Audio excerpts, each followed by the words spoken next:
Once upon a time, a great monk was lying on his deathbed. Before passing away, he said to his young disciple, who was also his chosen successor, "Remember one thing, never allow a cat into your life."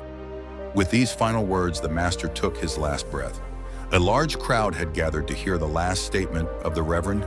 Everyone was surprised by his unusual last words, including the young successor. He kept wondering, why should I not allow a cat in my life? The master was cremated with full rituals and respect. However, the young monk was still puzzled and kept thinking about his master's final message. He could not understand its deeper meaning. There was also an old monk in the monastery who had lived alongside the master for many years and had closely observed his life. Although he was wise, but he was not chosen as a successor because of his old age and declining health. Noticing that the young monk had been lost in thoughts for several days, the old monk approached him and asked, "Why do you seem so troubled?" The young monk shared, "Before dying, the master told me not to load in my life, and I don't know what he meant." The old monk smiled gently and said, "My dear friend, perhaps you don't know. There's a long story behind it," and he began reading the story, and the story goes like this. A long time ago, when the master was a young man, he renounced his home, wife, and children to seek the truth. He went deep into the forest and started living near a small village. Every day, he would go to the village to beg for food. The villagers were pleased to have him in their village. They often sought his guidance, and out of respect, they built a small bamboo cottage for him to live in. The monk had only 2 pieces of clothing, but a problem arose when rats began to enter his cottage and chew on his clothes. This caused great trouble for Tamung. He shared his concern with the villagers. One of them suggested, "Why don't you keep a cat? It will drive the rats away." The monk found the idea sensible and accepted a cat from the villagers. As expected, the cat kept the rats away. But now a new problem arose. He had to feed the cat, and for that, he had to go to the village several times to ask for mail. Benny shared his new concern. The villager said, "Instead of coming to village several times a day, why don't you keep a cow? If you will have a cow, then you will get milk for the cat and also for yourself. We can give you a healthy cow." The monk agreed and began keeping the cow. But soon he realized that cow needed grass and regular care. Since the monk spent most of his time meditating, so it was difficult for him to visit village several times a day to beg for grass. He again shared his concern with the villagers.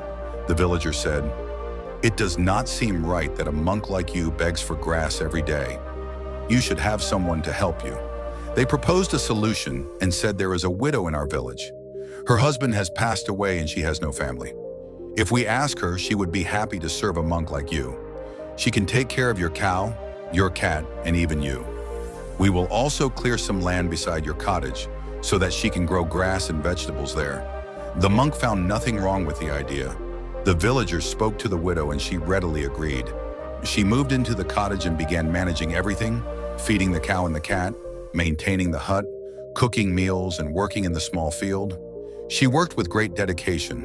The monks, seeing her efforts, started helping her in the field. Slowly, they began spending more time with each other, working side by side in the field. Eventually, their bond started to deepen. The woman was beautiful and the monk was young. They were living under the same roof, and it was only a matter of time before they developed feeling for each other. Their relationship turned intimate, and ultimately, the woman became pregnant, and after a few months, she gave birth to a child. The monk, who once meditated all the day, now worked tirelessly in the field to feed his family. One day, after a long day of work, he sat down and thought, "What happened to me? I had renounced my family and the word to seek the truth. But this is the whole world again. I am once again living the same worldly life." It all happened so gradually that he had not noticed until the birth of the child. Then he realized it all began with the cat. Finishing the story, the old monk looked at the young successor and said, "My friend, when the master told you not to allow a cat in your life, he was not literally talking about cats. But he meant never give your mind even the smallest indulgence or distraction, because if you do, it will slowly take over your life without you even realizing it."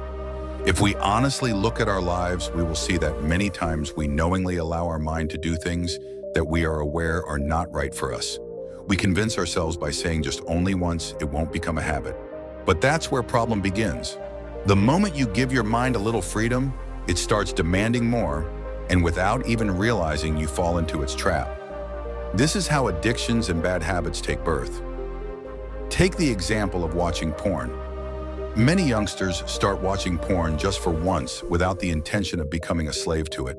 They just give their mind a little space to enjoy, but slowly it becomes a deep-rooted habit. The same happens with junk food.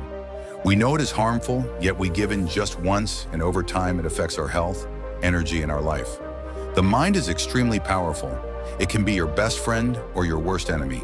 A well-controlled mind can take you anywhere you wish to go, while an uncontrolled one can drag you into places you never wanted to be. A mind without control is like a fast-running car without a steering wheel or a train without tracks. It has speed but no direction, and that is dangerous. Therefore, you must learn to control your mind and guide it. Otherwise, it will take control of your life. Even the great monk gave a little leverage to his mind, and that one choice brought him back into the very word he had once renounced. So never keep the cat of mental indulgence, because once you let it in, it will quietly take over your life before you even notice.